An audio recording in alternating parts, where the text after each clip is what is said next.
Boa tarde, boa semana. Eu gostaria de começar esse vídeo dizendo que eu tenho 32 anos de compromisso com o culto. E isto tem sido a grande terapia da minha vida. Quem vai falar agora é aquele, talvez o único, que tem total direito de falar o que eu vou dizer agora. Eu quero me direcionar às pessoas que quebraram o compromisso com o culto. Eu gostaria de deixar bem claro que as nossas transmissões via internet nós não fazemos para membros da nossa igreja, salvo raríssimas exceções, como por exemplo uma pessoa que está doente, como por exemplo uma irmã que é membro da nossa igreja, mas está em Brasília, enfim. A quem é destinado os vídeos que nós fazemos?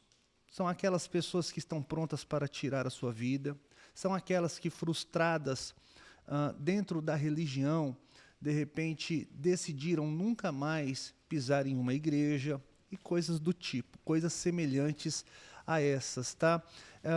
Esse vídeo ele é direcionado a algumas pessoas que quebraram o compromisso com o culto. Quando eu falei de estratégia para minha família, o meu compromisso com o culto, o compromisso da minha esposa com o culto, isso fez um bem muito grande às minhas filhas, que hoje cresceram, são mulheres que também têm o mesmo tipo de compromisso com o culto. Infelizmente, hoje, nós estamos de frente com uma geração que minimizou a importância do culto. E é isso mesmo. São pessoas que colocam tudo à frente do culto. Pessoas que não conseguem equacionar o seu tempo, gerir o seu dia a dia e deixam para fazer coisas exatamente no domingo, às 18h15. Isto é pecado, quebrar o compromisso com o culto. Eu me lembro que quando obreiro era, e ainda sou, o bispo Osmar me deu uma bronca. Nós ainda estávamos num outro salão. Ele disse assim, olha, você não quebrou o compromisso com o culto, você não falta nos cultos, mas você é relapso com relação ao horário do culto. E naquele momento eu tinha duas opções, ficar muito bravo com o bispo, que era o meu pastor na época, olhar para dentro de mim e falar, você está errado. Olhar no espelho e dizer assim, você precisa corrigir. E eu fiquei com a segunda opção. Isso já tem mais de 10 anos e desde aquele dia eu nunca mais cheguei atrasado sequer em um culto. O culto começa às 18h15. Se eu chegar aqui às 5h30, eu já considero que eu estou completamente atrasado. Só para você ter uma ideia do meu nível de comprometimento com o culto. Nós vivemos hoje dias em que o diabo tem visto brechas no entretenimento que a gente precisa ter, na vida social que a gente precisa ter. Mas, por exemplo, nós não podemos nos afastar do culto por causa de festa de aniversário. Hoje está esse tal de o convite para o crente domingo de tarde. Isso não pode acontecer. Às vezes, eu até sou mal interpretado na minha família. Isso já foi superado pela família, pelos parentes, que às vezes querem a nossa presença para fazer uma oração, para fazer uma prédica ali de frente com um bolo, com o aniversariante. Eu já até recusei fazer casamento. Sabe por quê? Porque pessoas têm me chamado para fazer isso no domingo. Eu tenho um compromisso com o meu culto. Hoje, infelizmente, Dia dos Pais está tirando os crentes da igreja no domingo. Dia das Mães, festa de aniversário, festa de casamento. Quem me conhece, seja da minha família, seja dos meus parentes, sejam das pessoas que me conhecem, que elas vão me encontrar domingo na minha igreja. Sabe por quê? Porque eu tenho um compromisso sagrado com o culto. Hoje as pessoas também estão dando brecha no sentido de comodidade. Como ontem, por exemplo, muitas pessoas faltaram. E se fosse só por ontem, que estava aquele frio todo, eu não viria aqui fazer o que eu estou fazendo agora. Mas a gente está percebendo recorrência de falta dos crentes. Crentes, inclusive, maduros na fé. O que aconteceu, meu irmão e minha irmã? Onde que houve esse ponto de cisão para você ter quebrado o seu compromisso com o culto? Obviamente, eu não estou falando daqueles que, eventualmente, faltam devido a uma impossibilidade, como aqueles que estão trabalhando. Tem o pastor e tem um membro da igreja que está em Santa Catarina agora. Eu não estou dirigindo esse vídeo a essas pessoas e a tantas outras que não puderam estar ontem, ou que de vez em quando, ou recorrentemente estão faltando.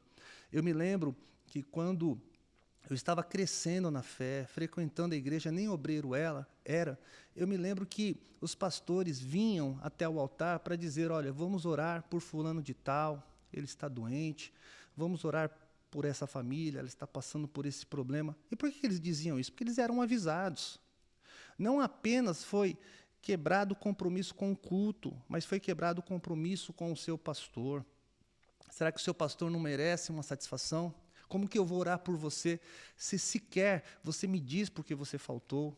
Às vezes existe uma razão justa para você faltar, uma enfermidade, por exemplo, que você não me liga. Numa época em que as coisas acontecem em tempo real, mensagem pelo WhatsApp, somos nós, pastores, quem temos que ficar mandando mensagens na segunda-feira, está errado. E eu vou provar na Bíblia Sagrada que isso é pecado. É na Bíblia Sagrada que eu vou provar isso. Os nossos cultos online não são para os membros da nossa igreja. Se fosse só para os membros da nossa igreja, eu desligava.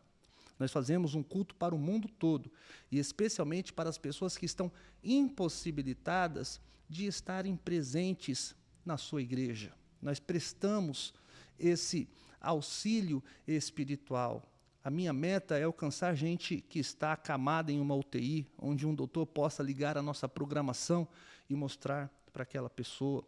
Eu quero que as pessoas alcançadas no online sejam as pessoas que estão vivendo problemas intensos e difíceis na sua vida, como os suicidas, que se não fosse um culto chegando, eles tirariam a vida naquele momento. Não para crente da nossa igreja que está com saúde e que, pelos os motivos mais fúteis, não estão aparecendo na nossa igreja. Eu sou o seu pastor e você me elegeu como seu pastor. A minha obrigação é de falar, porque eu não apenas tenho compromisso com o culto, com as coisas que acontecem com o culto, no culto. Eu tenho um compromisso com você. Eu quero provar isso na Bíblia Sagrada agora e, ao mesmo tempo, apontar aqui o seu pecado com relação à quebra do compromisso com o culto. Hebreus capítulo 13, versículo de número 17, diz exatamente assim: obedeçam aos seus líderes e sejam submissos a eles. Eu não estou abrindo aqui a minha cabeça, eu estou abrindo aqui a Bíblia Sagrada, pois zelam pela alma de vocês. Vocês acham mesmo que nós não nos preocupamos com a ausência? A porta do nosso gabinete em algum momento esteve fechada?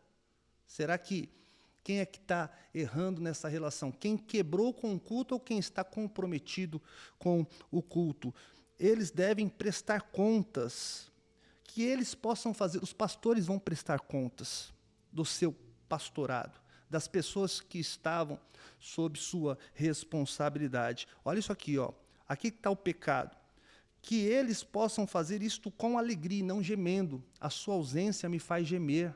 A tua ausência no culto, e eu nem sei por que ela acontece, não está me trazendo alegria.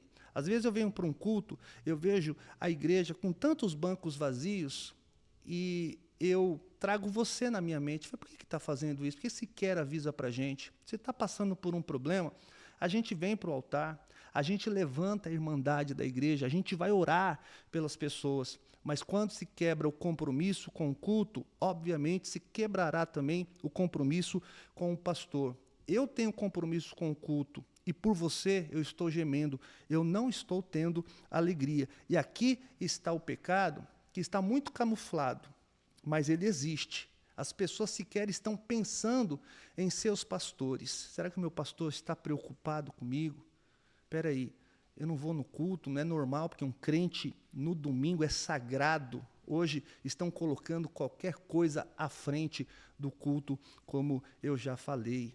Fui convidado recentemente para fazer um casamento de uma pessoa que nem é da nossa igreja, há um mês atrás, e eu disse não, sabe por quê? Porque eu não falto na minha igreja, eu tenho um compromisso com a palavra de Deus, com a membresia da minha igreja, quer dizer, Vamos fazer esse casamento no sábado? Por que tem que ser no domingo? Ah, porque é a minha família, mas e a minha? Então eu não vou. Eu tenho direito de aceitar. Eu tenho direito de não aceitar. Vou fazer um casamento sábado agora. Se fosse no domingo, eu diria não, não vou. Sabe por quê? Porque eu tenho um compromisso com o culto. Vocês estão me fazendo gemer. E se isso, para vocês, talvez soe como uma indiferença, isso é pecado na Bíblia Sagrada, tá? E o versículo termina dizendo assim: isso não trará proveito para nenhum de vocês. Isso não é útil. Isso não é bom. Isso é pecado.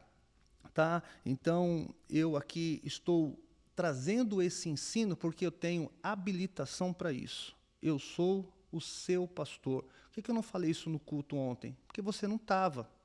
Eu vou falar para as pessoas que estão, que não merecem ouvir isso. Eu estou tentando fazer a minha parte. Eu praticamente imploro para você, especialmente para você, faltante, para você vir na terça-feira à noite orar com a gente. Mas se você não consegue ser constante no culto, dificilmente você vai ser capaz de obedecer o seu líder. Você também está quebrando uma aliança com a sua liderança. Você está trazendo desequilíbrio ao corpo. Sabe por quê? Porque assistir o culto pela internet não está agregando na vida de quem está aqui.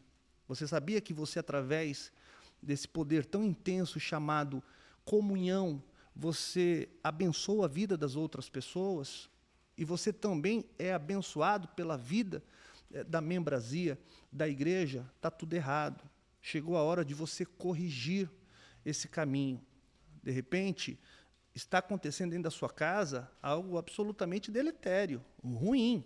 Através do seu exemplo, você está mostrando às pessoas de dentro da sua casa que o culto não é importante. Depois não pode reclamar. Há 32 anos eu venho mostrando, pelo exemplo, a importância do culto para Isabela, para Nathalie e para a Caroline.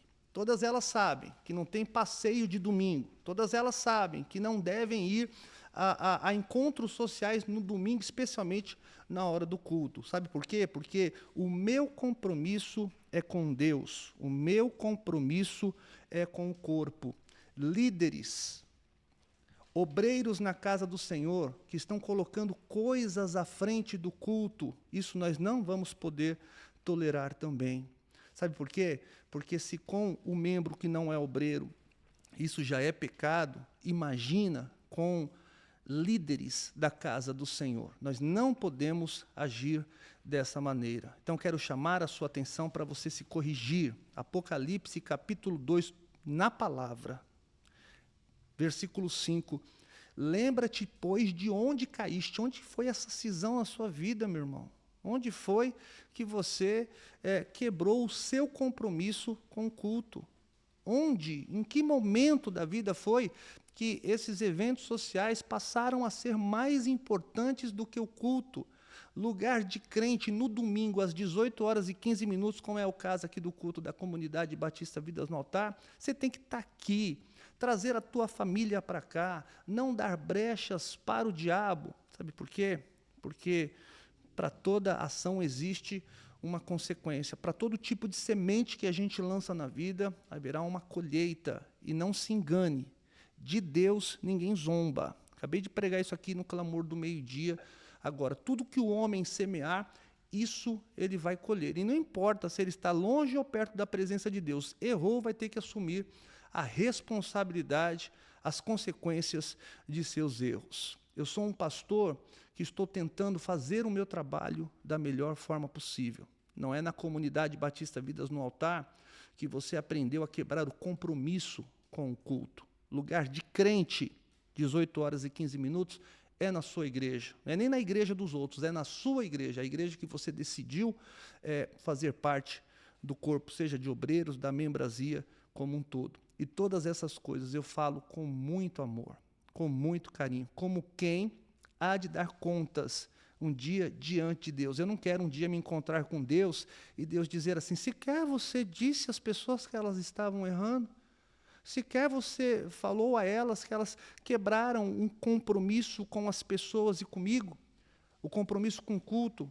não fala apenas da nossa responsabilidade com Deus, da nossa aliança com Ele. Fala do nosso compromisso com o corpo. Não desequilibre o corpo. Não deixe o seu pastor ficar conjecturando o que pode ter acontecido com você. Se você está passando por um problema, é obrigação sua avisar o pastor, avisar um dos pastores, para que a gente possa trazer isso para o altar, para orar por você.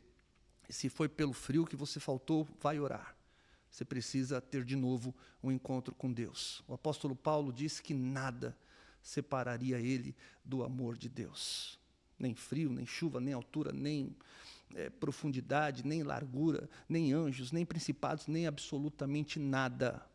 E você, obreiro da casa do Senhor, não fique esquecido dentro dela.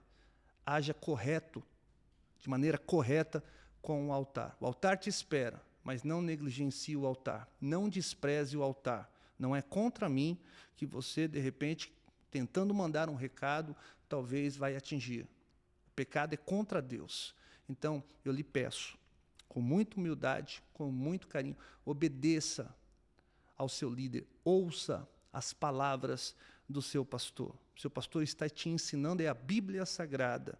Eu me preocupo não apenas com você, mas com os seus filhos, porque o exemplo diz muito mais do que milhares de palavras que podem sair da nossa boca. Deus te abençoe em nome de Jesus. Uma ótima semana.